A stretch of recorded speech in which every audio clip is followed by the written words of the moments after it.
हमारे लिए बीकेएल है। शादी की वैकेंसी, इसका फॉर्म कौन भरेगा मैडम? भीख मांगिए। हेलो दोस्तों, कैसे हैं आप सभी को मेरा सबसे पहले नमस्कार। और आज हमारे चैनल पे हमारे साथ मौजूद है हमारे देश की युवा नेता, जो छोटे छोटे चुनाव को जीतने के बाद बड़े चुनाव की तैयारी में लगी हुई है। तो चलिए सबसे पहले उनसे कुछ बातें करते हैं और उनके बारे में कुछ जानते हैं।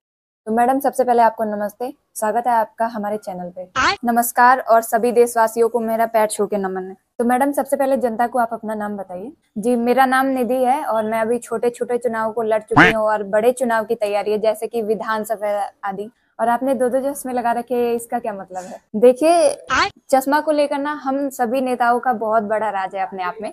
जैसे कि हाथी के दो दांत होते हैं, एक तो खाने के होते हैं और दूसरा होता है दिखाने के। तो वैसे ही है, ये चश्मा जो है मेरा, ये समाज में अच्छे काम, ईमानदारी से समाज के प्रति काम करने के लिए। और ये जो दूसरा चश्मा है, ये मेरे पर्सनल कामों के लिए, आप समझ सकते। अच्छा मैडम, एक बात बताइए, आपकी उम्र अभी इतनी नहीं है, कम ही है, आप एक युवा हैं, समझ सकते हैं, आप युवा हैं। और इतनी जल्दी आपके दिमाग में नेता बनने का ख्याल कब और कैसे आया? देखिए, जब मैं स्कूल में थी ना, तब की बात है। जब मैं छठी क्लास में थी ना, तब मैंने सोचा बड़ी होके मैं डॉक्टर बनूंगी। जब मैं 7वीं क्लास में गई, तब मैंने सोचा बड़ी होके मैं इंजीनियरिंग करूंगी।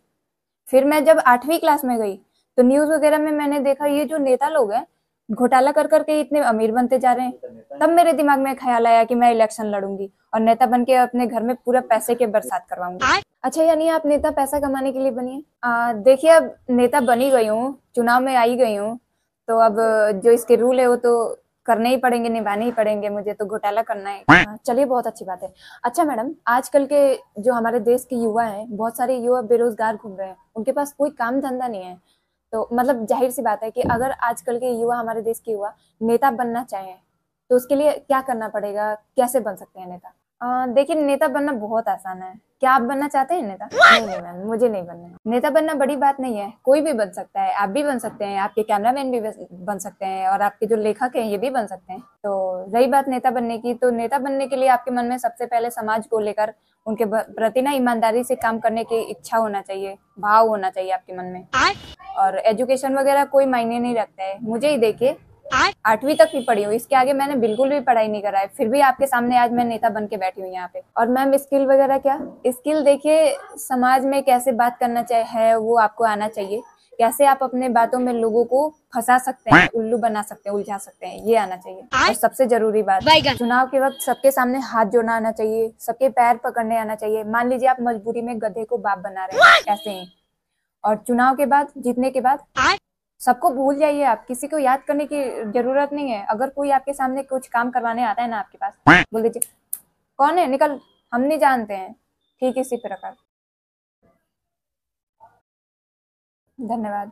और मैम, पैकेज, देखिए, हम नेताओं का पैकेज का ना कोई लिमिट नहीं होता है। आप जितना घोटाला कर सकते हैं कर लीजिए, कोई रोक टोक नहीं है। अच्छा मैडम, जैसे हमारे देश में इतनी बेरोजगारी है, इतने बेरोजगार युवा हमारे देश में घूम रहे हैं, वो सरकार पे उंगली उठाते रहते हैं कि सरकार हमारे लिए कुछ कर नहीं रही है, नौकरी नहीं दे रही है हमें, हमारे पास नौकरी नहीं है। तो इस पे आप क्या कहना चाहेंगी? अब देखिए, मैं कुछ बोलूंगी तो बुरा लगेगा।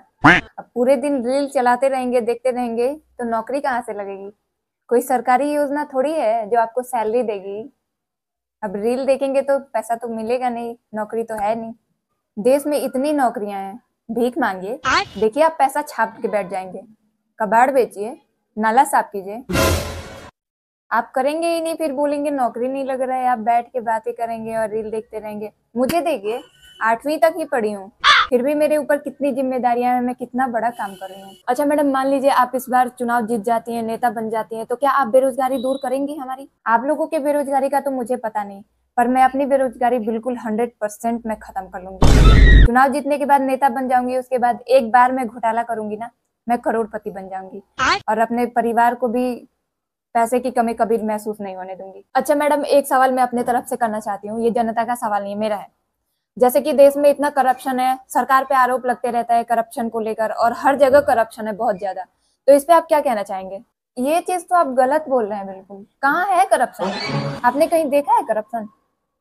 हमारे देश में बिल्कुल करप्शन नहीं है, बल्कि ईमानदारी है। ईमानदारी वो कैसे? अब मान लीजिए आप किसी दफ्तर में गए, किसी ऑफिस में गए अपने काम को लेकर के, अब आपने उसको पैसे दिए, उसने आपका काम नहीं करा, ये हुआ ना करप्शन।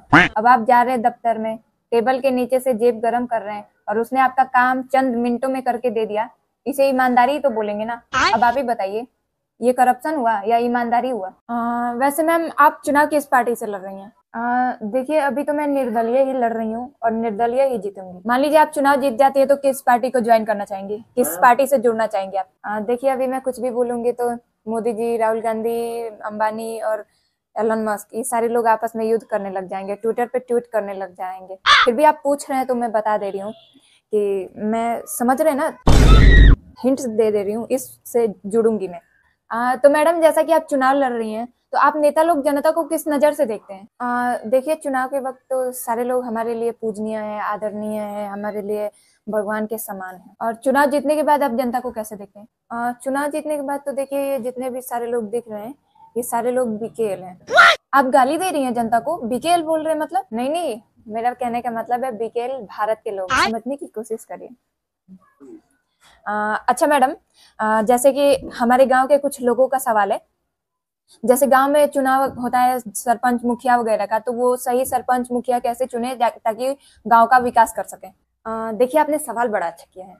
गांव में सरपंच या मुखिया उन्हीं को बनाए, उन्हीं को जिताएं जिनका पास ना पहले से बोलेरो हो या स्कॉर्पियो हो, वरना चुनाव जीतने के बाद ना आपका विकास बाद में और अपना विकास पहले करेंगे, बोलेरो और स्कॉर्पियो अपने लिए खरीद के। बिल्कुल सही बोल रही है मैडम। अच्छा मैडम, एक आखिरी सवाल हमारे देश के युवाओं के लिए, जैसे आजकल नौकरी वगैरह की वैकेंसियां बहुत सारी निकाली जा रही हैं, उसमें भी बहुत गड़बड़ियां हो रही हैं, उसके लिए आप क्या बोलना चाहेंगे? देखिए, मैं इसके बारे में क्या ही बोल सकती हूँ, पर मैंने भी कुछ सोचा है। चुनाव जीतने के बाद मैं भी कुछ भर्तियां निकालने वाली हूँ। शादी ब्याह के वैकेंसी, शादी की वैकेंसी, इसका फॉर्म कौन भरेगा मैडम? हल्के में मत लीजिए, बहुत कंपटीशन है इसमें, क्योंकि हमारे देश में लड़कियां हैं कम।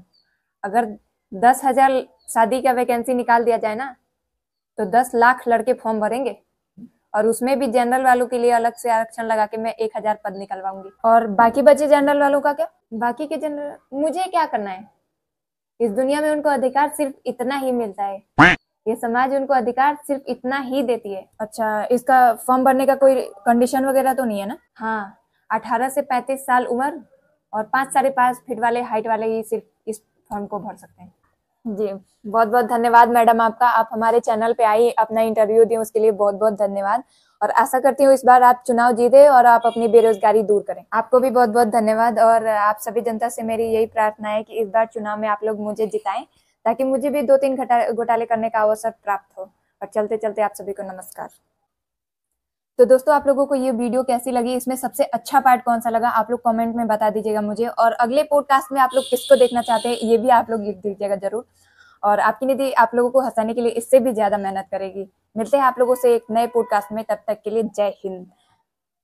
अबे, इसमें कॉफी क्यों नहीं डाला यार, खाली कप दे दिया है, इतना भी बजट खराब नहीं है मेरा।